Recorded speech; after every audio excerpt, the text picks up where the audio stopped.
இன்றைக்கி ஒரு சூப்பர் யம்மியான பன்னீர் பிரியாணி எப்படி பண்ணுறதுன்னு பார்க்கலாம் வாங்க. ஃபர்ஸ்ட் நம்ம பன்னீரை இந்த மாதிரி க்யூப்ஸாக கட் பண்ணிவிட்டு அதை ஹாட் வாட்டரில் போட்டு ஒரு 5 நிமிஷம் சோக் பண்ணிவிட்டு ஓரமாக வச்சுக்கலாம். அண்ட் பிரியாணிக்கு தேவையான பாஸ்மதி ரைஸும் எடுத்து ப்ரெப் ஒர்க் பண்ணிக்கலாம். பிரியாணிக்கு தேவையான onions, tomatoes, green chilli, coriander இது எல்லாத்தையுமே கட் பண்ணிக்கலாம். இன்றைக்கி என்கிட்ட புதினா லீவ்ஸ் இல்லை, அதனால் நான் அதை மட்டும் மிஸ் பண்ணியிருப்பேன். ஒரு கடாய் எடுத்து ஆயில் ஊற்றிட்டு அதில் கொஞ்சம் chilli powder and turmeric powder போட்டுட்டு நம்ம வச்சுருந்த பன்னீர் க்யூப்ஸையும் எடுத்து இதில் போட்டுட்டு ஒரு 2 மினிட்ஸ்க்கு நல்லா ஃப்ரை பண்ணி எடுத்துக்கலாம். ரொம்ப ஃப்ரை பண்ண வேணாம், சும்மா லைட்டாக கலர் வர வரைக்கும் ஃப்ரை பண்ணி எடுத்து தனியாக வச்சுக்கலாம். அடுத்தது அதே கடாயில் கொஞ்சோண்டு ஆயில் ஊற்றிக்கலாம். அதில் கொஞ்சம் நெய்யும் ஆட் பண்ணிவிட்டு பிரிஞ்சி இலை, 2 துண்டு பட்டை, 4 லவங்கம், 2 ஏலக்காய் இது எல்லாத்தையும் ஆட் பண்ணிவிட்டு அது கூட ஒரு கை முந்திரி பருப்பு, பச்சை மிளகா, அதுக்கப்புறம் நம்ம வெட்டி வச்ச ஆனியன்ஸ் இது எல்லாத்தையும் ஆட் பண்ணிவிட்டு ஆனியன்ஸ் நல்லா கோல்டன் ப்ரௌன் ஆகிற வரைக்கும் நல்லா சாட்டே பண்ணிக்கலாம்.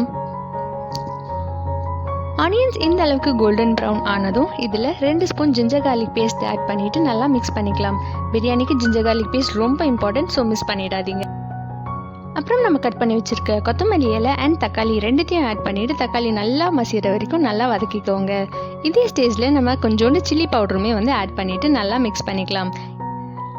இந்த பிரியாணிக்கு தேவையான அளவு சால்ட்டும் ஆட் பண்ணிக்கோங்க. இதில் ஒரு ஸ்பூன் தயிர் ஆட் பண்ணிவிட்டு நல்லா மிக்ஸ் பண்ணிக்கோங்க. எண்ணெய் தெரிஞ்சு வர வரைக்கும் இது நல்லா கொதிக்கணும். இந்த ஸ்டேஜில் கொஞ்சோண்டு கரம் மசாலா ஆட் பண்ணிவிட்டு பிரியாணிக்கு தேவையான வாட்டர் ஆட் பண்ணிக்கோங்க. நான் இன்றைக்கி 1 கிளாஸ் அரிசிக்கு 2 கப் தண்ணி ஊற்றிருக்கேன். இதை நல்லா மூடி போட்டு நல்லா கொதி வர வரைக்கும் நல்லா கொதிக்க விடுங்க.